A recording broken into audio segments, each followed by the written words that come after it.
ನೋಡುವುದಾದ್ರೆ ದಾವೀದನ ಪ್ರಾರ್ಥನೆಯನ್ನು ఇక్కడ మనం చూసినట్లయితే దావీదు యొక్క ప్రార్థన మనం ಮತ್ತು నిష్పాక్ష భాషలో మనం ಹೇಳ್ತಾ ಇದ್ದೀವಿ ಅನ್ಡಿವೈಡೆಡ್ ಹಾರ್ಟ್ ఆ, నాకు ఏక హృదయాన్ని దయచేయము అని అంటూ ఉన్నారు. ಏಕ ಮನಸ್ಸನ್ನು ನಮಗೆ ತರ್ತದೆ. ఏక మనసును నాకు దయపాలించు అని ప్రభు అంటున్నారు. ಸೊ ದಾವೀದನ ಪ್ರಾರ್ಥನೆಯನ್ನು ಏಕ ಮನಸ್ಸಿನ ಹೃದಯವನ್ನು దావీదు ఈ విధంగా ప్రార్థన చేస్తున్నాడు, నాకు మంచి మనసును ఏక దృష్టిని అనుగ్రహించుకుంటున్నాడు. ಆವಾಗ ನಾನು ನಿನ್ನ ನಾಮದಲ್ಲಿ ಭಯಭಕ್ತಿಯಿಂದಿರುವಂತೆ ಅದು ಅನುಕೂಲವಾಗುತ್ತದೆ. ఆ సమయంలో నేను నీకు భయపడి నీ ఆజ్ఞలకు లోబడతాను అంటున్నాను. ಇದು ಈ ಹೃದಯದ ಕುರಿತಾಗಿ ನಾವು ಆಲೋಚನೆ ಮಾಡೋದಾದ್ರೆ అట్లయితే ఈ హృదయాన్ని గురించి మనం ఆలోచన చేస్తాం. ಸತ್ಯವೇದದಲ್ಲಿ ನೋಡ್ಬೇಕಾದ್ರೆ ಸುಮಾರು 1,000 ಸತಿಗಿಂತ ಹೆಚ್ಚಾಗಿ ಹೃದಯದ ಕುರಿತಾಗಿ ಪ್ರಸ್ತಾವನೆ ಇದೆ. ఆ హృదయాన్ని గురించి 1000 సార్లుకు పైగా ఆ హృదయాన్ని గురించి వ్రాయబడ్డారు. ಮತ್ತು ನಮ್ಮೆಲ್ಲರಿಗೂ ಗೊತ್ತಿದೆ ಹೃದಯ ಪ್ರಾಮುಖ್ಯವಾಗಿದೆ. ఒక వ్యక్తి యొక్క జీవితంలో హృదయం ఎంత ప్రాముఖ్యమైందో మనకందరికీ తెలుసు. ಮತ್ತು ಆ ಹೃದಯವೇ ಎಲ್ಲವನ್ನು ದೊಡ್ಡದು ಮಾಡುವಂತದ್ದಾಗಿರ್ತದೆ. ఒక మనుషుని యొక్క జీవితంలో అదే మన యొక్క జీవితంలో అన్నిటినీ స్వాధీనంలో ఉంచుకునేటువంటి ಮತ್ತು ನಮ್ಮ ಹೃದಯ ಅಥವಾ ನನ್ನ ಹೃದಯ ಯಾವ ಅವಸ್ಥೆಯಲ್ಲಿದೆಯೋ ನನ್ನ ದಿಕ್ಕು ಕೂಡ ಅದೇ ದಶೆಯಲ್ಲಿ ಇರ್ತದೆ ಅಂತ ನಾವು ನೋಡ್ತಾ ಇದ್ದೇವೆ. నా హృదయము ఏ దృష్టిలో ఉంటా ఉందో, ఏ విధంగా ఉంటుందో అలాగే నా యొక్క జీవితము ఆధారపడి ఉంటుంది. ನನ್ನ ಹೃದಯ ಕರ್ತನೊಂದಿಗೆ ಸರಿಯಾಗಿರುವುದಾದರೆ ನನ್ನ ಒಂದು ಡೈರೆಕ್ಷನ್ ಕೂಡ ಸರಿಯಾಗಿರ್ತದೆ. నా హృదయము దేవుని వైపు ఉన్నట్లయితే నా యొక్క మార్గము కూడా సరిగా ఉంటాయి. ನನ್ನ హృదయ ದೇವರೊಂದಿಗೆ ಸರಿಯಾಗಿಲ್ಲ ಅಂತಂದ್ರೆ ನನ್ನ ಮಾರ್ಗವು ನನ್ನ ಒಂದು ಡೈರೆಕ್ಷನ್ ತಪ್ಪಾಗಿರುವಂತದ್ದಾಗಿರ್ತದೆ. ఒకవేళ నా హృదయము దేవుని వైపు సరిగా లేనట్లయితే నా మార్గము నా యొక్క నడక సరిగా లేదని దాని యొక్క అర్థమైంది. ಪ್ರಾರ್ಥನೆ ಮಾಡ್ತಾ ಇದ್ದಾರೆ, ಸ್ವಾಮಿ ನನಗೆ ಏಕ ಮನಸ್ಸನ್ನು ಕೊಡು. అందుకనే దావీదు ఈ రీతిగా ప్రార్థన చేస్తాడు, నాకు ఏక దృష్టిని కలిగించుకుంటున్నాను.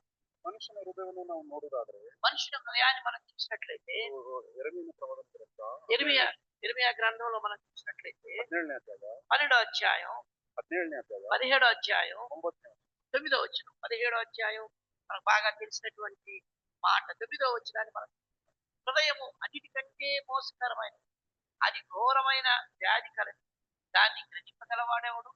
ಹೃದಯವು ಎಲ್ಲಕ್ಕಿಂತಲೂ ವಂಚಕ ಗುಣವಾಗದ ರೋಗಕ್ಕೆ ಒಳಗಾಗಿದೆ, ಅದನ್ನು ಯಾರು ತಿಳಿದಾರು ಎಂದು ನಾವು ನೋಡ್ತಾ ಇದ್ವಿ. ಹೃದಯವು ಎಲ್ಲರಿಗಿಂತ ವಂಚನಕರವಾಗಿದೆ. హృదయము అన్నిటికంటే మోసకరమైనది, ಇದು ನಿಜವೇ ಆಗಿದೆ. ఇది నిజమైనది. ನೋಡ್ರಿ, ಲೋಕದಲ್ಲಿರುವ ನಮ್ಮನ್ನು ನಮ್ಮ ಹೃದಯವು ಬಹಳ ವಂಚನೆಯಿಂದ ಒಳಪಡುವಂತವಾಗಿರ್ತದೆ. మనతో కూడా చేర్చుకుంటూ మన హృదయాన్ని గురించి ఆలోచన చేసినప్పుడు ఎంత మోసకరమైందో మనం ಲೋಕದಲ್ಲಿ ನಡೆಯುವಂತ ಎಲ್ಲ ಮೋಸಗಳು ಅವರ ಹೃದಯದಲ್ಲಿ ಬರುವಂತ ಭಾವನೆಗಳಿಂದ ಅದು ಆಗುವಂತದ್ದಾಗಿರ್ತದೆ. లోకంలో జరిగేటువంటి ప్రతి మోసం కూడా వారి హృదయంలో ఉండేటువంటి భావనతో కూడినటువంటి ಮತ್ತು ಅದು ಗುಣವಾಗದ ರೋಗದಿಂದ ಅದು ಒಳಗಾಗಿದೆ ಅಂತ ಹೇಳ್ತಾ ಇದ್ದಾರೆ. దాని బాగు చేయలేనటువంటి రోగముతో అది ఉంటా ఉంటుంది.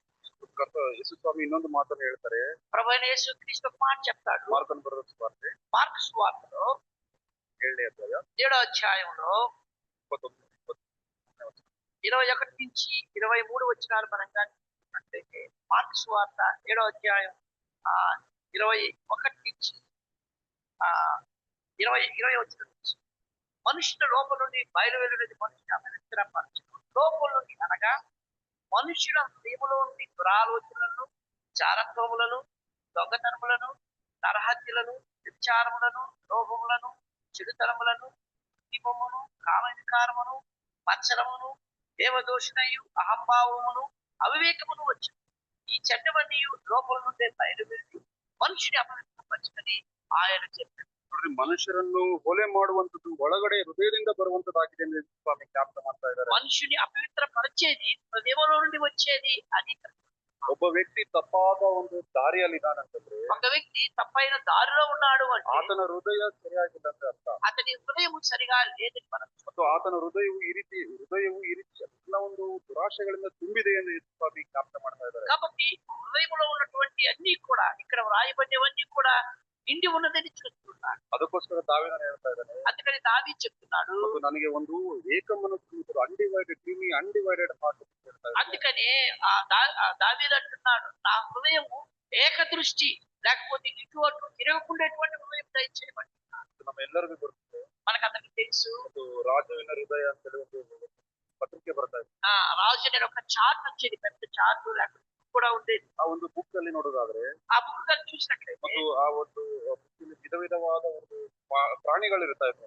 ఆ ఆ బుక్ లో రాజు హృదయం గురించి ఒక్కొక్క జంతువు గురించి ఎక్స్ప్లెయిన్ చేసేవారు. ಅಲ್ಲಿ ಒಂದು ಹಾವು, ನವಿಲು, ಈ ರೀತಿಯಲ್ಲಿ ಬೇರೆ ಬೇರೆ ಪ್ರಾಣಿಗಳು ಅದರಲ್ಲಿ ತೋರಿಸ್ತಾರೆ. అక్కడ పాము, నెమలి అనేక రకాలైన జంతువుల గురించి చెప్తూ వచ్చారు. ಅದು ಯಾವುದಕ್ಕೆ ಸಾದೃಶ್ಯ ಅಂತಂದ್ರೆ అది వేటికి సాదృశ్యంగా ఉంటాయి. ಅದು ನಮ್ಮ ಹೃದಯದಲ್ಲಿರುವಂತಹ ಕೆಟ್ಟ ಒಂದು ಗುಣಗಳಿಗೆ ಅದು ಸಾದೃಶ್ಯವಾಗಿ ತೋರಿಸಿದ್ದಾರೆ. అది ఒక్కొక్క జంతువుని తీసుకొని ఒక్కొక్క హృదయం యొక్క లక్షణాల గురించి వివరించేదిగా ఉంది. ನೋಡ್ರಿ, ಆ ಹೃದಯದಲ್ಲಿ ಎಲ್ಲವೂ ಡಿವೈಡ್ ಆಗಿರುವಂತದ್ದು. ರಾಜುವಿನ ಹೃದಯ ಎಲ್ಲ ಡಿವೈಡ್ ಆಗಿದೆ. ఆ రాజుల హృదయంలో అనేక రకాలైనటువంటి జంతువులు కూర్చుని ఉన్నాయి. ಆದ್ರೆ ದಾವೀದನು ಕೇಳುವಂತ ಹೃದಯ, అయితే రాజు దావీదు అనేటువంటి చెప్పేది, ನನಗೆ ಏಕ ಮನಸ್ಸನ್ನು ಕೊಡುತ್ತಾರೆ. నాకు ఏక మనస్సు ప్రభువా.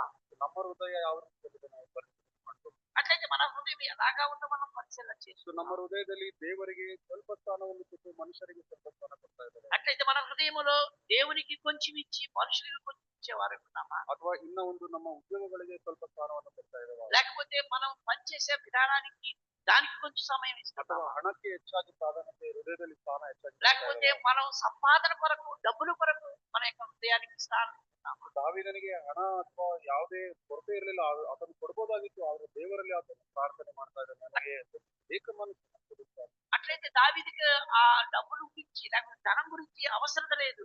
అందుకని దావీదు అంటున్నాడు, నాకు ఏకదృష్టి కలుగు చేయి. ಅದು ಕೀರ್ತನೆಗಳು 44 అదే కీర్తనలో 44వ అధ్యాయంలో చూసినట్లయితే 20. 21వ వచనం 44 ఇక్కడ హృదయ రహస్యములు ఎరిగిన దేవుడు ఆ సంగతిని పరిశోధింపక మానునా. ಹೃದಯ ರಹಸ್ಯಗಳನ್ನು ತಿಳಿದಾತನು ದೇವರೇ ಆಗಿದ್ದಾನೆ. మన హృదయంలో ఉన్నటువంటి రహస్యాలు తెలిసినటువంటి వాడు దేవుడే. ಮತ್ತು ನಾವು ಪ್ರತಿದಿನ ಯಾವ ರೀತಿ ಇರ್ತೇವೆ ಅಂತೇಳಿ ಹೊರಗಡೆ ನೋಡೋದು ಮಾತ್ರವಲ್ಲದೆ, మనం బయట ఏ విధంగా ఉంటామో అనేది కాదు, కానీ ಹೃದಯದ ಆಲೋಚನೆಗಳನ್ನು ಬಲಾತನು ದೇವರೇ ಆಗಿದ್ದಾನೆ. మన హృదయ రహస్యాలు తెలియనటువంటి వాడు మన దేవుడే. ಹೌದು, ನಾವು ಪ್ರತಿ ಸಂಡೆ ನಾವು ಬರ್ಬೋದು అవును, ప్రతి ఆదివారం మనం రావచ్చు, ಮತ್ತು ನಾವು ರೊಟ್ಟಿಯಲ್ಲಿ ಪಾಲ್ಗಾರರಾಗ್ತೀವಿ, మనలో పాలు మందులు పొందొచ్చు, ಇನ್ನೊಂದು ಕೆಲಸ ಮಾಡ್ತೀವಿ. ఇక్కడ ఉన్నటువంటి పని చేయొచ్చు.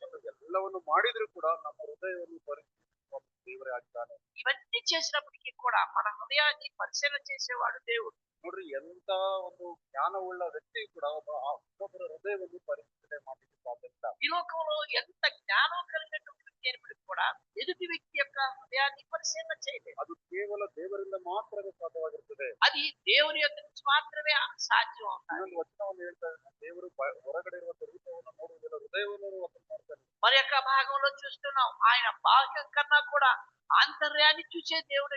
ಅದು ತಿರುಗಿ ಯೆರೆಮೀಯನ ಪ್ರವಾದನ ಗ್ರಂಥ 17ನೇ ಅಧ್ಯಾಯ 10ನೇ ವಚನದಲ್ಲಿ ಹೇಳ್ತಾ ಇದ್ದಾರೆ. అందుకనే ఈ ఇర్మియా గ్రంథంలోనే 17వ అధ్యాయం 7వ వచనం, 9వ అధ్యాయం చెప్పుకున్నాం. 10వ వచనం కూడా మనం చూసినట్లయితే 10వ వచనంలో ఒకని ప్రవర్తన బట్టి వాని క్రియల ఫలము చొప్పున ప్రతీకారము చేయుటకు యెహోవా నేను హృదయమును పరిశోధించువాడు, అంతరంగములను పరీక్షించువాడు. ಆತನು ಅಂತರಂಗವನ್ನು ಹುಡುಕುತ್ತಾ ಇದ್ದಾನೆ ಎಂದು ನೋಡ್ತಾ ಇದ್ದೇವೆ. మన ఆంతర్యాన్ని ఆయన వెతికేవాడుగా ఉన్నాడు. ಹೃದಯದಲ್ಲಿರುವಂತಹ ಸೀಕ್ರೆಟ್ ಅನ್ನು ಆತನು ತಿಳಿದಿದ್ದಾನೆ. మన హృదయంలో ఉన్నటువంటి రహస్యాలు తెలిసినటువంటి వాడు. ಅದು ಮಾತ್ರವಲ್ಲ, ನಮ್ಮ ಹೃದಯಗಳನ್ನು ಪರಿಶೋಧಿಸಿ ಹುಡುಕ್ತಾ ಇದ್ದಾನೆ ಎಂದು ನೋಡ್ತಾ ಇದ್ದೇವೆ. అంత మాత్రమే కాదు, మన అంతరింద్రియాన్ని పరీక్షించేవాడు. ಮತ್ತು ಆ ರೀತಿ ನಮ್ಮ ಹೃದಯಗಳು ಕರ್ತನ ಮುಂದೆ ಯಾವ ರೀತಿಯಲ್ಲಿದೆ, అట్లయితే మన హృదయాలు ప్రభు దగ్గర ఎలాగా ఉంటున్నాయి. ಕರ್ತನು ಅದನ್ನು ಪರಿಶೋಧಿಸಿ ನೋಡ್ತಾ ಇದ್ದಾನೆ. ప్రభు వాటిని పరిశోధిస్తూ ఉన్నాడు. ಅದಕ್ಕೋಸ್ಕರ ದಾವೀದನು ಒಂದು ಶ್ರೇಷ್ಠವಾದ ಪ್ರಾರ್ಥನೆಯನ್ನು ಆತನು ಕೇಳ್ಕೊಳ್ತಾ ಇದ್ದಾನೆ. అందుకనే దావీదు శ్రేష్టమైన ప్రార్థన చేస్తూ ఉన్నాడు. ನನಗೆ ಏಕ ಮನಸ್ಸನ್ನು ಕೊಡು. అందుకని నాకు ఏక దృష్టి కలుగు చేయి. ಆತನ ಮಗನಾದ ಒಂದು ಉದಾಹರಣೆಯನ್ನು ನೋಡುವುದಾದರೆ, అతను కొడుకు కుమారుని గురించి ఒక మాట చెప్తున్నప్పుడు, ಅದು ಸೊಲೊಮೋನನ ನಮಗೆ ಗೊತ್ತಿದೆ. సొలొమోను గురించి మనకు బాగా తెలుసు. 1ನೇ ಅಧ್ಯಾಯ రాజులు మొదటి గ్రంథంలో 3ನೇ ಅಧ್ಯಾಯ 3వ అధ్యాయం ಕೆಲವು ವಚನಗಳು. కొన్ని వచనాలు మనం చూసినట్లయితే 3వ అధ్యాయంలో కొన్ని వచనాలు మనం చూస్తే, రాజులు మొదటి గ్రంథం ఫస్ట్ కింగ్ థర్డ్ చాప్టర్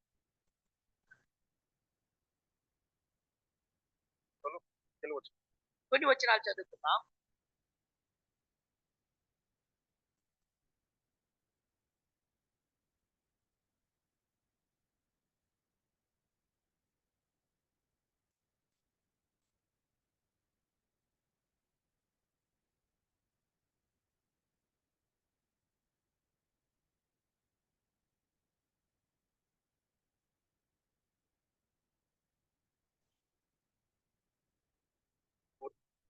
వచ్చిన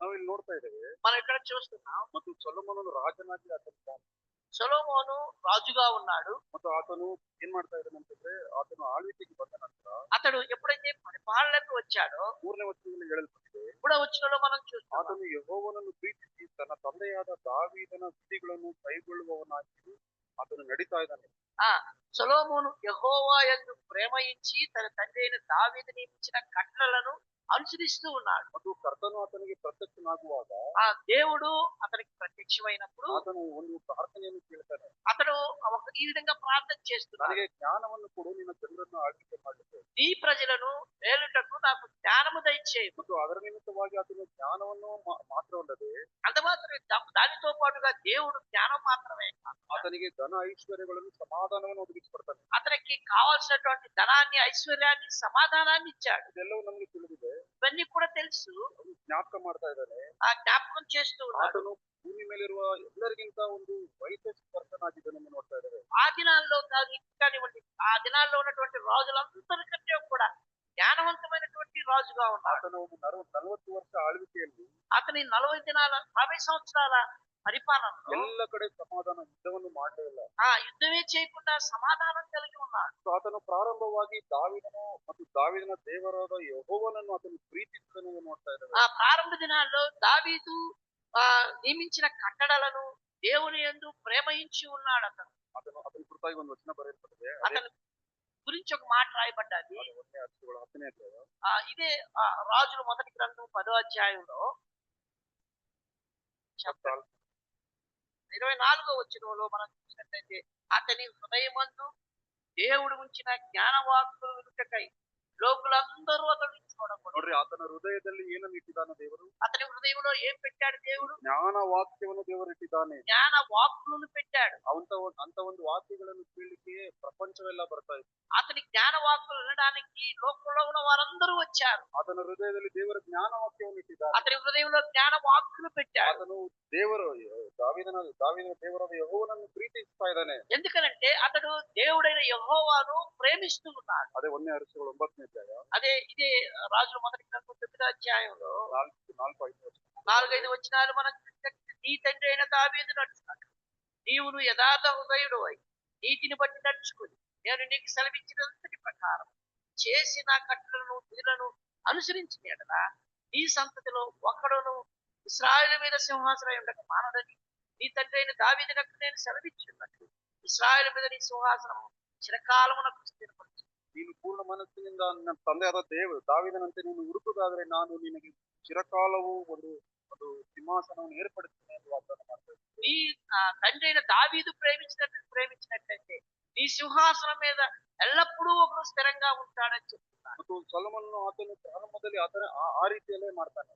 సొలొమోను ప్రారంభంలో అలాగా చేశాడు. ಆತನ ಹೃದಯದಲ್ಲಿ ದೇವರ ಜ್ಞಾನ ಇತ್ತು ಎಂದು ನೋಡ್ತಾ ಇದ್ದೇವೆ. అతని హృదయంలో దేవుని యొక్క జ్ఞాన వాక్కులు పెట్టాడు. ಅದನ್ನು ಕೇಳಲಿಕ್ಕೆ ಪ್ರಪಂಚ ಎಲ್ಲವೂ ಆತನ ಮುಂದೆ ಬರ್ತಾ ಇದೆ. ఆ మాట వినడానికి లోకులందరూ దగ్గరికి వచ్చేవారు. ನಾವು ಮುಂದೆ ನೋಡುವುದಾದ್ರೆ ಅದೇ 11ನೇ ಅಧ್ಯಾಯ 4ನೇ ವಚನ. అదే 11వ అధ్యాయం 4వ వచనంలో చూసినప్పుడు సొలొమోను వృద్ధుడైనప్పుడు అతని భార్యలు అతని హృదయములు ఇతర దేవులతో తిప్పగా అతని తండ్రి అయిన దావీదు హృదయములే అతని హృదయము దేవుడైన యెహోవాయే యథార్థము ಈ ಸ್ತ್ರೀಯರು ಅವನ ಮನಸ್ಸನ್ನು ಕೆಡಿಸಿ ಅವನ ವೃದ್ಧನಾದಾಗ ಅವರು ಅವನ ಹೃದಯವನ್ನು ಅನ್ಯ ದೇವತೆಗಳಿಗೆ ಕಾರಣದಿಂದ ಅವನು ದೇವರಾದ ಯೆಹೋವನಿಂದ ಯಥಾರ್ಥ ತನ್ನ ತಂದೆಯಾದ ದಾವೀದನಂತೆ ನಡೆಯಲಿಲ್ಲ.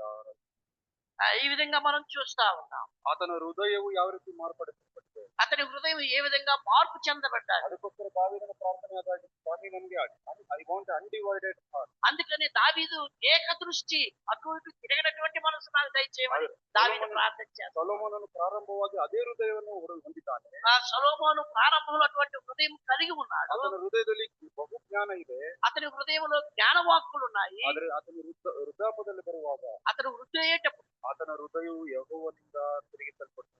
అతని హృదయము యెహోవా యందు నుండి తిరిగిపోయిందని చూస్తున్నాం. ಮತ್ತು ಆತನ ಹೃದಯವು ಯೆಹೋವನಿಂದ ತಿರುಗಿದ ನಂತರ అతని హృదయం యెహోవా దేవుడి నుంచి తొలగిపోయిన తర్వాత 9వ వచనం. 9వ వచనంలో మనం చూసినాం, ఇశ్రాయేలు దేవుడైన యెహోవా అతనికి 2 మార్లు ప్రత్యక్షమైంది.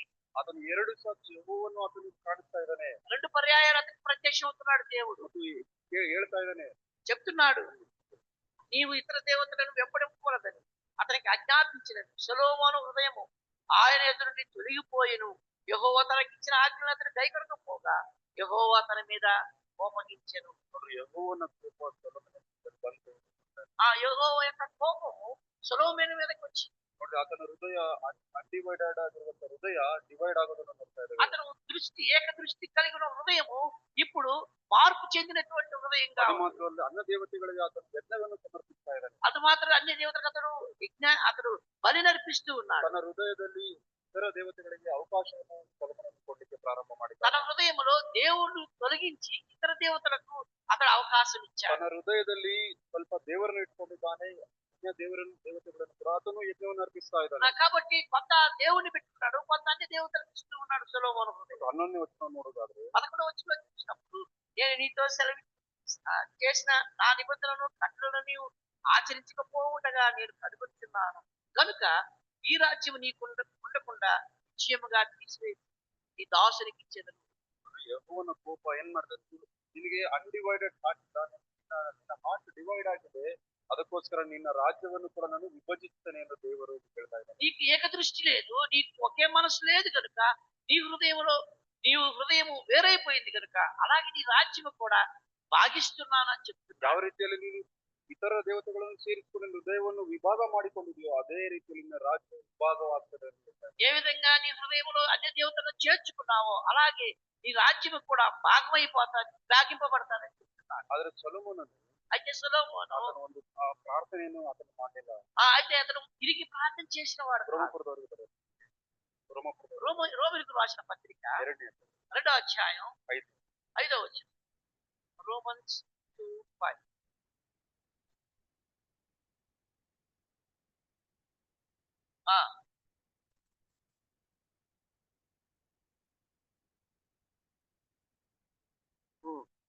ಪಶ್ಚಾತ್ತಾಪದ ಪ್ರಾರ್ಥನೆ ಮಾಡದೆ ಹೋದ್ರೆ ಉಗ್ರತೆಯನ್ನು ಹೊಂದುತ್ತೇವೆ ಎಂದು ದೇವರು ಹೇಳ್ತಾ ಇದ್ದಾರೆ. పశ్చాత్తాపం పొందకుండా మన హృదయాన్ని కఠినపరుచుకున్నట్లయితే దేవుని ఉగ్రతకు లోనవుతామని మనం 2 ಆವರ್ತಿ ದೇವರು ಆತನಿಗೆ ಪ್ರತ್ಯಕ್ಷನಾಗಿ ಹೇಳಿದ್ರು ಕೂಡ ಆತನು ಪಶ್ಚಾತ್ತಾಪದ ಹೃದಯದಿಂದ రెండు మార్లు దేవుడు అతనికి ప్రత్యక్షమైనప్పటికీ కూడా అతని హృదయం మార్పు చెందలేదు. ನೋಡ್ರಿ, ಸೊಲೊಮೋನನ ಹೃದಯ ನಮ್ಮ ಮುಂದಿದೆ, చూడండి, సొలొమోను హృదయం మన ముందుంది, ದಾವೀದನ ಹೃದಯ ನಮ್ಮ ಮುಂದಿದೆ. దావీదు యొక్క హృదయం కూడా మన ముందుంది. ಹೌದು, ದಾವೀದನು ಕೂಡ ಪಾಪ ಮಾಡಿದ್ದಾನೆ, దావీదు కూడా తప్పు చేశాడు, ಸೊಲೊಮೋನನು ಕೂಡ ಪಾಪ ಮಾಡಿದ್ದಾನೆ. సొలొమోను కూడా పాపం చేశాడు. ಪಶ್ಚಾತ್ತಾಪದಿಂದ ಸೊಲೊಮೋನನು ತಿರುಗಿಲ್ಲ. అయితే పశ్చాత్తాపంతో దేవుని ఎదుకు తిరిగిన వాడు కాదు, ಆತನು ಉಗ್ರತೆಯನ್ನು ಅನುಭವಿಸಿದ್ದಾನೆ ಎಂದು ಹೇಳ್ತಾರೆ. అతడు దేవుని యొక్క ఉగ్రతను అనుభవించిన వాడు కాదు. ದಾವೀದನ ಹೃದಯವನ್ನು ಆಲೋಚನೆ ಮಾಡೋದಾದ್ರೆ దావీదు యొక్క హృదయాన్ని మనం ಅಪೊಸ್ತಲರ ಕೃತ್ಯಗಳು 13ನೇ ಅಧ್ಯಾಯ 22ನೇ ವಚನ, ಶ್ರೇಷ್ಠವಾದ అపోస్తలుల కార్యాలు 13వ అధ్యాయంలో ఒక శ్రేష్టమైన మాట దావీదుని గురించి రాయబడి ఉంది.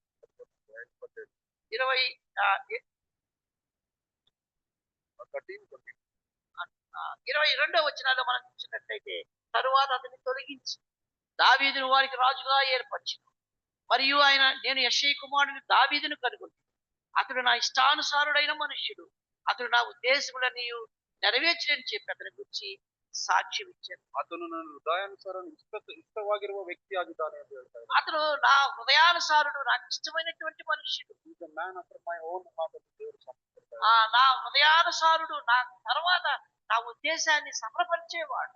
ಆತನು ಪಾಪ ಮಾಡಿರುವಾಗ ದಾವೀದನ ಹೃದಯವನ್ನು ಆಲೋಚನೆ ಮಾಡೋದಾದ್ರೆ, దావీదు పాపం చేసిన అతని హృదయాన్ని మనం ಆತನು పరిశీలిస్తాం. 51ನೇ ಕೀರ್ತನೆ ನಮ್ಮ ಆತನು ಪ್ರಾರ್ಥನೆಯನ್ನು ಮಾಡ್ತಾನೆ. ఆ పాపం చేసినప్పుడు 51వ కీర్తన దావీదు రాస్తూ ఉన్నాడు. ಆತನು ಪಶ್ಚಾತ್ತಾಪದಿಂದ ಒಂದು ಪ್ರಾರ್ಥನೆಯನ್ನು ಮಾಡ್ತಾನೆ. అతను పశ్చాత్తాపంతో ఆ కీర్తన రాస్తూ ఉన్నాడు.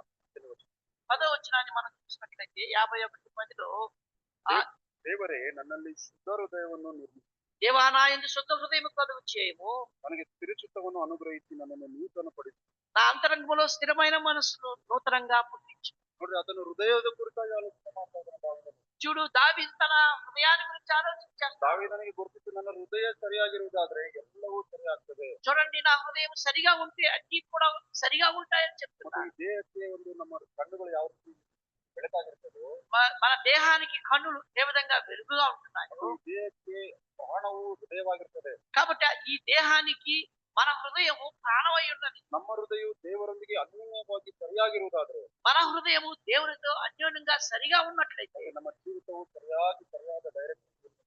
అలాగా మన జీవితం కూడా సరైనటువంటి మార్గంలో ఉన్నట్లుగా ఉంటుంది. ದಾವೀದನು ಅದನ್ನೇ ಪ್ರಾರ್ಥನೆ ಮಾಡ್ತಾ ಇದ್ದಾನೆ. దావీదు దాన్నే ప్రార్థన చేస్తున్నాడు. ಮತ್ತು ನನಗೆ ಸಿದ್ಧ ಹೃದಯವನ್ನು ಒದಗಿಸಿಕೊಡು. కాబట్టి నాకు శుద్ధ హృదయమును దయచేయి. ಮತ್ತು ನಾನು ಪಾಪ ಮಾಡಿದರೂ ಕೂಡ ಆತನು ಅದು ಹಿಂದಿರುಗಿ ಬರಲಿಕ್ಕೆ ಇಷ್ಟಪಡ್ತಾ ಇದ್ದಾನೆ. కాబట్టి పాపం చేసినప్పుడు కూడా తిరిగి దేవుని యొద్దకు రావడానికి ఇష్టపడుతున్నాడు. ಇನ್ನೊಂದು ಒಂದು ಪ್ಯಾಟರ್ನ್ ನೋಡೋದಾದ್ರೆ మరి ఒక భాగాన్ని మనం చూసినప్పుడు ಎಲ್ಲರಿಗೂ ಬರ್ತದೆ. మనకందరికి బాగా తెలుసు. ಲೂಕನ ಬರೆದ ಸುವಾರ್ತೆ 15ನೇ ಅಧ್ಯಾಯ 11ರಿಂದ 32 ವಚನ. లూకాసు వార్త 15వ అధ్యాయంలో కూడా ఒక భాగాన్ని మనం చూడవచ్చు. ಇಲ್ಲಿ ನಾವು ನಮ್ಗೆಲ್ಲರಿಗೂ ಗೊತ್ತಿದೆ, మనకందరికి బాగా తెలిసినటువంటి భాగం ತಪ್ಪಿ ಹೋದ ಕುಮಾರನ ಕುರಿತಾಗಿ ನಾವು ನೋಡ್ತಾ ಇದ್ದೇವೆ. తప్పిపోయిన కుమారుని గురించి మనం చూస్తున్నాం. ಅಲ್ಲಿ ನಮ್ಮ ಮೂವರು ವ್ಯಕ್ತಿಗಳು ನಮ್ಗೆಲ್ಲರಿಗೂ ಈ ಒಂದು ಕಥೆ ತಿಳಿದಿದೆ. కాబట్టి 15వ అధ్యాయంలో ముగ్గురు ఆ వ్యక్తుల గురించి మనం చూస్తున్నాం. ಆದ್ರೆ ಇಲ್ಲಿ ಮೂವರು ವ್ಯಕ್ತಿಗಳಿಗೆ ಮೂರು ಹೃದಯಗಳ ಕುರಿತಾಗಿ ನಾವು ಆಲೋಚನೆ ಮಾಡ್ತಾ ಇದ್ದೇವೆ. ఈ ముగ్గురు వ్యక్తులు మూడు హృదయాలుగా మనం చూడవచ్చు. ನಾವು ನೋಡುವುದಾದ್ರೆ ಮೊದಲನೇದಾಗಿ మనం మొదటగా చూసినట్లయితే ಅಲ್ಲಿ ತಪ್ಪಿ ಹೋದ ಕುಮಾರನು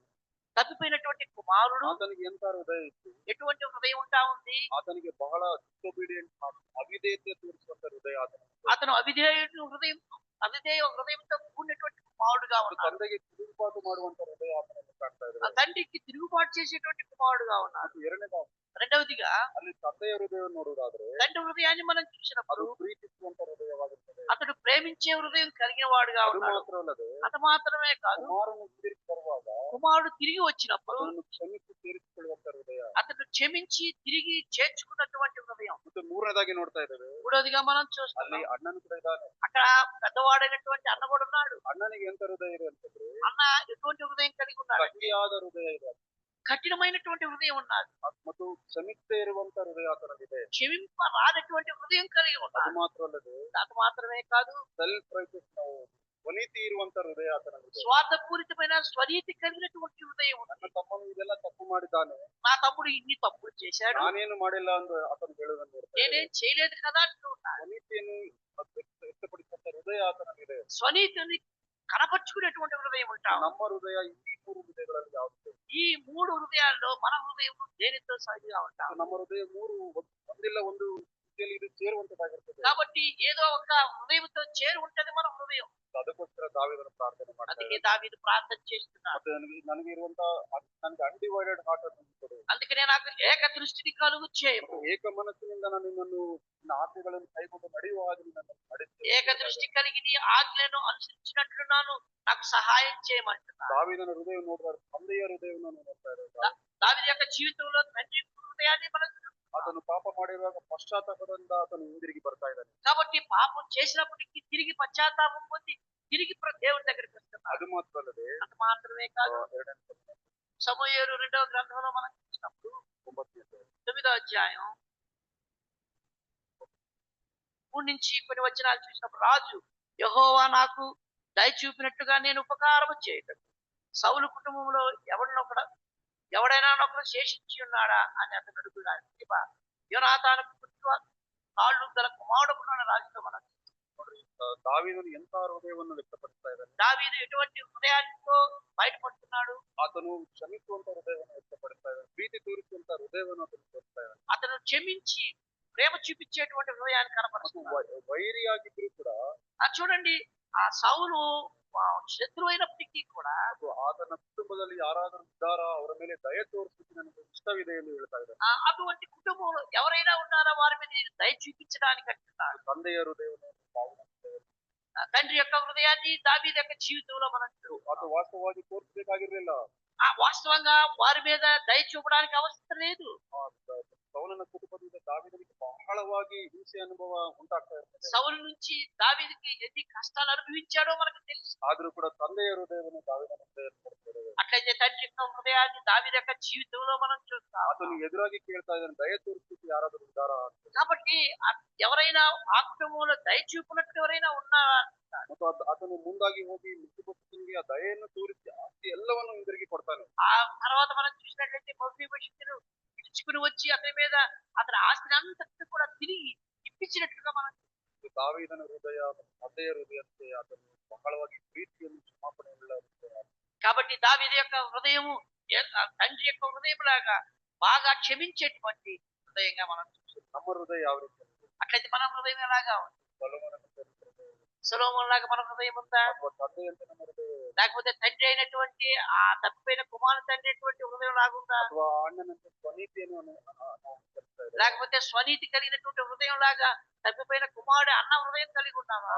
ಇರ್ಲಿ ಬಿಡು, ನಾವು ಕರೆಕ್ಟ್ ಆಗಿದ್ದೇವೆ, ಎಲ್ಲ ವಿಷಯದಲ್ಲಿ ನಾವು ಕರೆಕ್ಟ್ ಆಗಿದ್ದೇನೆ ಅನ್ಕೊಂಡು ನಾವು ಕಲಿಸ್ತಾ ಇದ್ದೇವೆ. లేదంటే అన్నిటి విషయాల్లో నేను బాగున్నానని చెప్పేసి మన హృదయాన్ని అలాగే వదిలేస్తున్నాం. ಅಥವಾ ತಪ್ಪಿ ಹೋಗಿರುವ ಮಗನಂತೆ ನಮ್ಮ ಹೃದಯವು ಕರ್ತನಿಗೆ ವಿರುದ್ಧವಾಗಿ ರಿಬೆಲಿಯಸ್ ಆಗಿದೆ. లేకపోతే ఇదిగో తప్పిపోయిన కుమారులాగా తండ్రికి విరోధంగా తిరుగుబాటు చేసినటువంటి కుమారు హృదయం లాగా ఉంది. ದೇವರು ಮುಂಚಿತವಾಗಿ ಹೇಳಿದ ಹೃದಯಗಳನ್ನು ಪರಿಶೋಧಿಸಲಿಕ್ಕೆ ದೇವರಿಂದ ಸಾಧ್ಯ ಇದೆ. కాబట్టి మనం చూసినట్లయితే దేవుడు ఒక్కడే మన హృదయాన్ని పరిశోధించువాడని ముందుగానే చెప్పబడ్డాడు. ಅದಕ್ಕೋಸ್ಕರ ಜ್ಞಾನೋಕ್ತಿಗಳಲ್ಲಿ ಒಂದು ಮಾತು ಹೇಳಲ್ಪಟ್ಟಿದೆ. అందుకనే మనం సామెతల గ్రంథంలో ఒక మాట చూసినట్లయితే 4ನೇ ಅಧ್ಯಾಯ 4వ అధ్యాయం 23 23 వచ్చిన 4:23లో ఒక మాట ఉంది. నీ హృదయములో నుండి జీవదారులు బయలుదేరుడు కాబట్టి అన్నిటికంటే ముఖ్యంగా నీ హృదయమును భద్రముగా కాపాడు. ನಿನ್ನ ಹೃದಯವನ್ನು ಭದ್ರಗೊಳಿಸು. నీ హృదయాన్ని భద్రం చేసుకో. ನಿನ್ನ ಹೃದಯ ಪ್ರಾಮುಖ್ಯವಾಗಿದೆ. నీ హృదయము ಪ್ರಾಮುಖ್ಯమైనది. ಅದನ್ನು ಭದ್ರಗೊಳಿಸಿದ್ರೆ ಜೀವದ ಹೊರತೆಗಳು ಹೊರಗಡೆ ಬರ್ತವೆ. నీ హృదయములో నుండి జీవదారులు బయటకు వస్తాయి. ಅದಕ್ಕೋಸ್ಕರ ಭದ್ರಗೊಳಿಸು ಎಂದು ಹೇಳ್ತಾ ಇದ್ದಾರೆ. అందుకనే నువ్వు భద్రం చేసుకోవాలి. ದಾವೀದನ ಜೀವಿತದಲ್ಲಿ ಆತನ ಹೃದಯವನ್ನು ಭದ್ರಗೊಳಿಸ್ಕೊಳ್ತಾ ಇದ್ದಾನೆ. దావీదు తన యొక్క జీవితంలో తన హృదయాన్ని భద్రం చేసుకుంటాడు. ಮತ್ತು ಪದೇ ಪದೇ ಆತನು ಪಶ್ಚಾತ್ತಾಪದ ಪ್ರಾರ್ಥನೆ ಮಾಡ್ತಾ ಇದ್ದಾನೆ. అందుకనే పదే పదే అతను పశ్చాత్తాపం చెందినటువంటి ప్రార్థన. ನಮ್ಮ ಹೃದಯಗಳನ್ನು ಯಾವ ರೀತಿ ಭದ್ರಪಡಿಸಿಕೊಳ್ಳಬೇಕು? అట్లయితే మన హృదయాన్ని ఏ విధంగా మనం భద్రం చేసుకోగలం? ಒಬ್ಬ ಯವನಸ್ಥನ ಜೀವಿತದ ಕುರಿತಾಗಿ ನಾವು ಅದನ್ನು ಕಲಿತುಕೊಳ್ಳುವರಾದ್ರೆ మన ఒక యవనస్తుని యొక్క హృదయాన్ని మనం పరిశీలన చేసుకుంటుకెళ్దాం. ಎರಡನೇ ಪೂರ್ವಕಾಲ తిమోతి 2ನೇ ಪೂರ್ವಕಾಲ 2వ దినవృత్తాంతాల గ్రంథం 2 Chronicles 34 ಅಧ್ಯಾಯ 34 చాప్టర్ 34 34వ అధ్యాయం 1-3 ವಚನ ನೋಡುವ. మొదటి 3 వచనాలు మనం గమనించినట్లయితే ಯೋಷಿಯನ ಕುರಿತಾಗಿ ನಾವು ನೋಡ್ತಾ ಇದ್ದೇವೆ. యోషియా గురించి మనం చూస్తున్నాము. యోషియా ఏలన ఆరంభించిన 8 ఏండ్ల వాడై యెరూషలేములో 31 సంవత్సరం అతడు యెహోవా దృష్టికి నీతిని అనుసరించి కుడికైనను ఎడమకైనను తొలగకుండా తన పితరుడైన దావీదు చేసిన ప్రవర్తనకు సరిగా ప్రవర్తించాడు.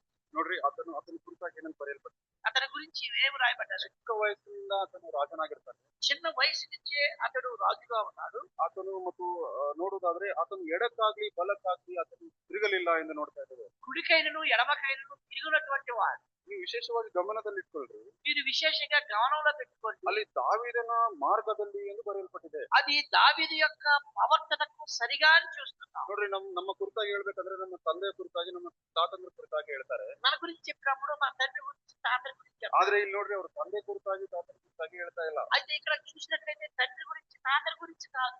ಮತ್ತು ದಾವೀದನ ಕುರಿತಾಗಿ ಆತನು ದಾವೀದನ ಮಾರ್ಗದಲ್ಲಿ ನಡೆದಿದ್ದಾನೆ ಎಂದು అతడు ಹೇಳ್ತಾ ಇದ್ದಾರೆ. దావీదు చూసినటువంటి సరిగా ప్రవర్తించాడని చూస్తున్నాం. ಈ ವ್ಯಕ್ತಿಯ ತಂದೆ ಯಾರಂತಂದ್ರೆ, ఈ వ్యక్తి యొక్క తండ్రి ఎవరంటే ನಾವು 33ನೇ ಅಧ್ಯಾಯ ನೋಡುವುದಾದ್ರೆ 33వ అధ్యాయంలో చూసినట్లయితే ಆತನು ಅರಸನಾದ ಅಮೋನನ್ ಎಂದು ನೋಡ್ತಾ ಇದ್ದೇವೆ. అది తండ్రి అయినటువంటి మనిషి ಅಮೋನ ఆ అమ్మోను గురించి చూస్తున్నాం. 33ನೇ ಅಧ್ಯಾಯ 22ನೇ ವಚನ ನೋಡುವುದಾದ್ರೆ 33:22 వచ్చిన చూసినట్లయితే 21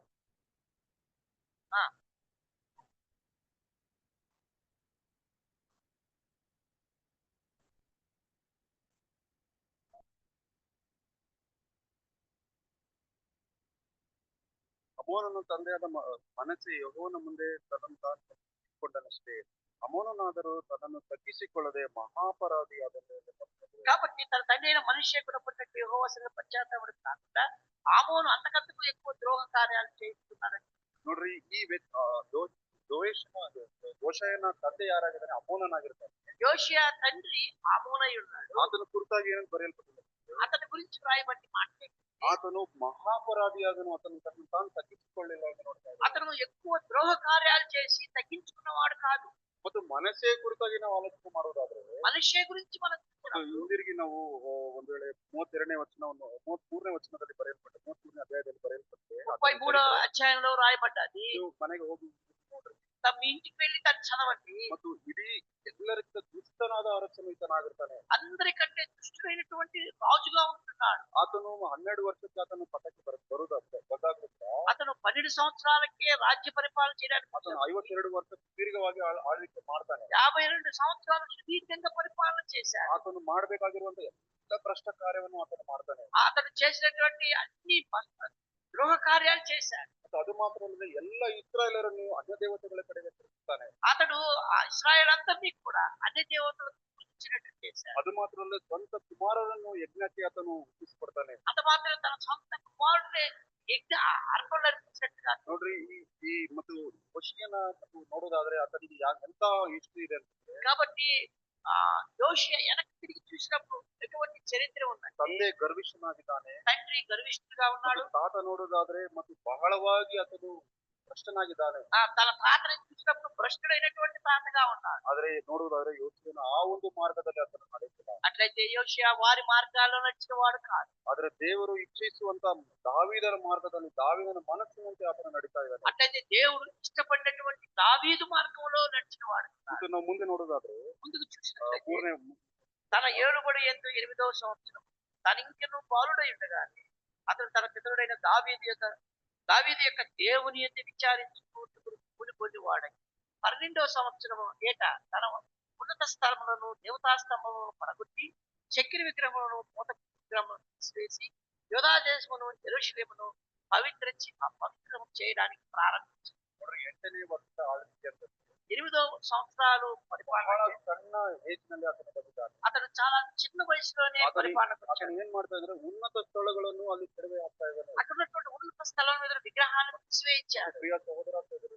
ప్రియమైన సహోదరి ನಮ್ಮ సహోదరు, ಹೃದಯವು ಪರಿಶುದ್ಧವಾಗಿರ್ಬೇಕಂತಂದ್ರೆ మన హృదయము పరిశుద్ధంగా ఉండాలి. ನಮ್ಮ ಹೃದಯದಲ್ಲಿ ಉನ್ನತ ಸ್ಥಾನ ಏನಾಗಿದೆ, మన హృదయంలో ఉన్నత స్థానం ಆ ಉನ್ನತ ಸ್ಥಾನದಲ್ಲಿ ದೇವರಿಗೆ ಬಲಿಗಳನ್ನು ಅರ್ಪಿಸ್ತಾ ಇರುವ మన ఉన్నతమైన హృదయ స్థానంలో దేవునికి బలులర్పిస్తున్నామా, ಅಥವಾ ಬೇರೆ ಮತ್ತು ಕಾರ್ಯಗಳಿಗೆ ಅದು ಪ್ರಾಧಾನ್ಯತೆ ಇದೆ. లేకపోతే వేరే కార్యాలకు అది ప్రాధాన్యత ఇస్తున్నామా? ನಾವು ಇಲ್ಲಿ ನೋಡುವುದಾದ್ರೆ ಬೇರೆ ಒಂದು ಯಜ್ಞವೇದಿಗಳು ಇಷ್ಟು ಎಂದು ನೋಡ್ತಾ ಇದ್ದೇವೆ. ఇక్కడ చూసినట్లయితే దేవుని విగ్రహ బలిర్పణ కాకుండా వేరే విగ్రహాలు ఉన్నట్లుగా ಅವಾಗ ಈ ವ್ಯಕ್ತಿ ಅದನ್ನು ಕೆಡವಿ ಹಾಕಿದ್ದಾನೆ ಎಂದು ನೋಡ್ತಾ ಇದ್ದೇವೆ. కాబట్టి వాటన్నిటినీ పడగొట్టేవాడుగా ఉంటున్నాడు. ಮತ್ತು ದಾವೀದನ ಮಾರ್ಗದಲ್ಲಿ ದಾವೀದನ ಹೃದಯದಂತೆ ನಡಿಬೇಕಾದ್ರೆ దావీదు హృదయంలాగా నడవాలి.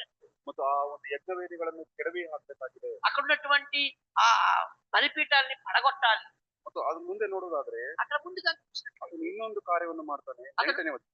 అతడు ఇంకొక కార్యం చూస్తే 8వ వచనం అదే అధ్యాయంలో అతడు ఏలుబడి 18వ సంవత్సరమున దేశమును మందిరమును పవిత్రపరచుటైన తరువాత అతడు అజల్యా కుమారుడైన షాపాను పట్టణాధిపతి అయిన యెహోయాహాజు కుమారుడు యోవాహాజు తన దేవుడైన యెహోవా మందిరమును బాగు చేయుటకై పంపిను. ಮತ್ತು ಎರಡನೇದಾಗಿ ಉನ್ನತ ಸ್ಥಾನಗಳನ್ನು ಮೊದಲೇದಾಗಿ ಕೆಡವುತ್ತಾ ಇದ್ದಾನೆ. ఆ ఉన్నతమైనటువంటి స్థానాన్ని పడగొట్టాడు. ಮತ್ತು ಎರಡನೇದಾಗಿ ಮತ್ತು ದೇವಾಲಯವನ್ನು ಆತನು ರಿಪೇರ್ ಮಾಡ್ತಾ ಇದ್ದಾನೆ. తర్వాత పడగొట్టిన తర్వాత దేవుని యొక్క మందిరాన్ని శుభ్రం ಮತ್ತೆ చేస్తాడు. ನಮ್ಗೆಲ್ಲರಿಗೂ ತಿಳಿದಿದೆ, ನಮ್ಮ ಆಲಯ ಏನಾಗಿದೆ, ನಮ್ಮ ದೇಹವು ದೇವರಿಗೆ ಆಲಯವಾಗಿದೆ. కాబట్టి మనకందరికీ తెలుసు మన దేహము దేవునికి ఆలయం ఉంది. ಆತನು ಏನ್ ಮಾಡ್ತಾರೆ, ಆ ಆಲಯವನ್ನು ಅಲ್ಲಿರುವಂತ ಪ್ರತ್ಯಕ್ಷ ಯೆರೂಸಲೇಮ್ ಆಲಯವನ್ನು ಜೀರ್ಣೋದ್ಧಾರ ಮಾಡ್ತಾ ಇದ್ದಾನೆ. కాబట్టి అక్కడ మనంగా చూసినట్లయితే అతడు ఆ రాజు ఆ దేవాలయాన్ని శుభ్రపరుచుకుని ఉన్నతోద్ధరణ చేస్తున్నాడు. ಮತ್ತು ನಮ್ಮ ಒಂದು ಆಲಯವು ಅದು ಜೀರ್ಣೋದ್ಧಾರ ಆಗ್ಬೇಕಂತಂದ್ರೆ కాబట్టి దేవుని యొక్క ఆలయము ఉద్ధారం కావాలంటే ಅದು ಶುದ್ಧಿ ಮಾಡಲ್ಪಡಬೇಕು. అది శుభ్రపరచబడాలి. ಯಾವ ರೀತಿ ಶುದ್ಧಿ ಮಾಡಲ್ಪಡ್ಬೇಕಂತಂದ್ರೆ ఏ విధంగా శుభ్రం చేయాలంటే ಆತನು ಹೇಳ್ತಾ ಇದ್ದಾನೆ, అతను చెప్తున్నాడు ಅಲ್ಲಿರುವಂತ ಎಲ್ಲ ಒಂದು ಅಸಹ್ಯ ಕಾರ್ಯಗಳು ತೆಗೆಯಲ್ಪಡಬೇಕು ಎಂದು ನೋಡ್ತಾ ಇದ್ದೇವೆ. అక్కడ ఉన్నటువంటి అసహ్యమైన వాటి అన్నిటినీ తీసివేయాలంటున్నాడు. ಅಲ್ಲಿ ಸಂಪೂರ್ಣವಾಗಿ ಆಲಯವು తిరిగి ಜೀರ್ಣೋದ್ಧಾರ ಮಾಡಲ್ಪಡಬೇಕು. కాబట్టి సంపూర్ణంగా దాన్ని పునరుద్ధరించాలని చూస్తున్నాం.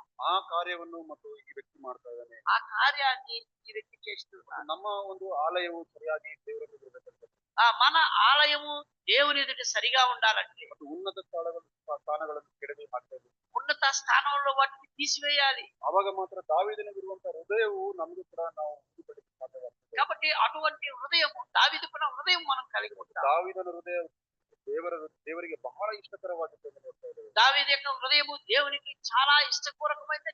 ಮತ್ತು ನಾವು ಮುಂದೆ ಹೋಗುದು ಅದರಲ್ಲಿ ನೋಡುವುದಾದ್ರೆ అదే అధ్యాయంలో మనం ముందుకు వెళ్ళినప్పుడు ಜೀರ್ಣೋದ್ಧಾರ ಮಾಡುವಾಗ దాన్ని పునరుద్ధరించిన తర్వాత ಅಲ್ಲಿ ಮತ್ತು ಕರ್ತನ ಧರ್ಮಶಾಸ್ತ್ರ ಅವರಿಗೆ ಅಕಸ್ಮಾತ್ತಾಗಿ ಸಿಗ್ತದೆ. అప్పుడు దేవుని యొక్క ధర్మశాస్త్రము ఆకస్మికంగా వారికి దొరికింది. ಮತ್ತು ಅವ್ರಿಗೆ ಅದು ಸಿಕ್ಕ ನಂತರ అది దొరికిన తర్వాత 14 వచ్చిన యెహోవా మందిరంలోనికి చేయబడ్డ ద్రవ్యమును బయటకు తీసుకుని వచ్చినప్పుడు మోషే ద్వారా యెహోవా దయచేసిన ధర్మశాస్త్రం గల గ్రంథము యాజకుడైన హిల్కియాకు కనబడెను. ಅಲ್ಲಿ ದೇವರ ವಾಕ್ಯವನ್ನು ಕೂಡ ನೋಡ್ತಾ ಇದ್ದೇವೆ. అక్కడ దేవుని యొక్క వాక్యం కూడా ಅಲ್ಲಿ ದೇವರ ವಾಕ್ಯ ಸಿಗ್ತದೆ ಆಲಯದಲ್ಲಿ. ఆ దేవుని యొక్క ఆలయంలో దేవుని వాక్యం దొరికింది. 19ನೇ ವಚನ ನೋಡೋದಾದ್ರೆ 19వ వచనం ಅಲ್ಲಿ చూసినప్పుడు ಅವ್ರು ಧರ್ಮಶಾಸ್ತ್ರ ಸಿಕ್ಕ ನಂತರ ಅವ್ರು ಏನ್ ಮಾಡ್ತಾ ಇದಾರೆ? ఆ దొరికిన తర్వాత ధర్మశాస్త్రం దొరికిన తర్వాత అతను ధర్మశాస్త్రపు మాటలు చదివి వినిపింపగా రాజు విని తన వస్త్రములను చుట్టుకునేను.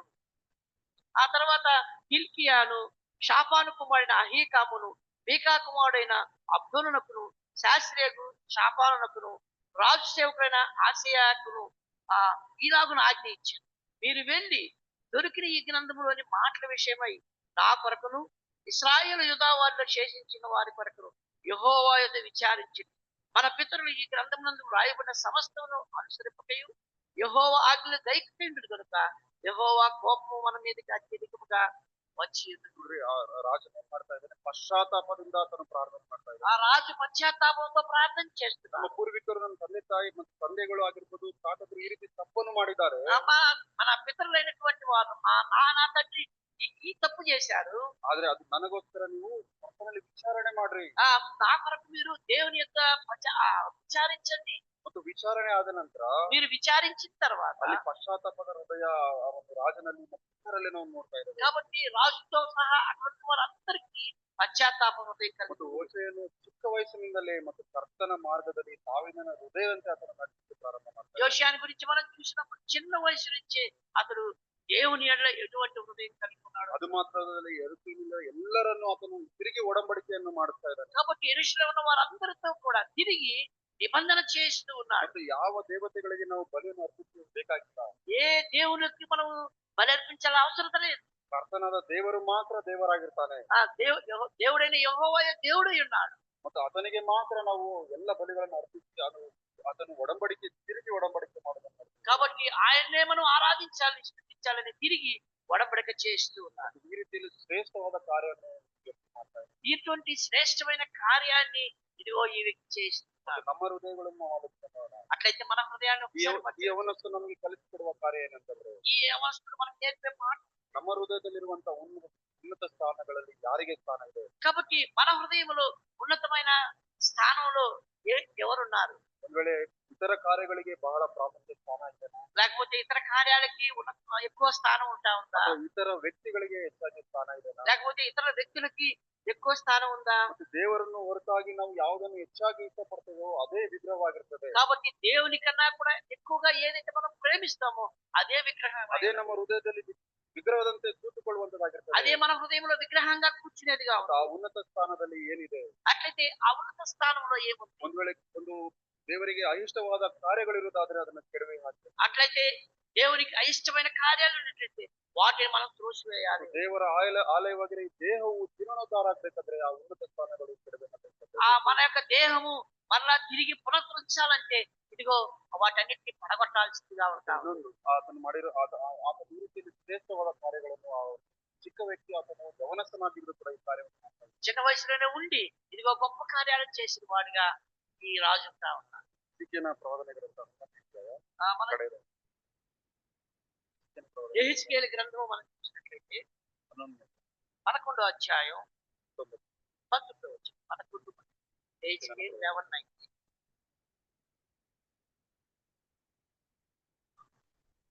వారు నా కట్టలను నా విధులను అనుసరించి కైకొన్నారు. నేను వారి శరీరంలో నుండి రాతి పుట్టిన వారికి మాంసము పుట్టిన వారికి ఏక మనస్సు కలుగు తెలుసు. వారి యందు నూతన ఆత్మ. దేవుడు ఏమని వాగ్దానం? ಅವರಿಗೆ ಒಳ್ಳೆ ಮನಸ್ಸನ್ನು ಕೊಡ್ತಾರೆ.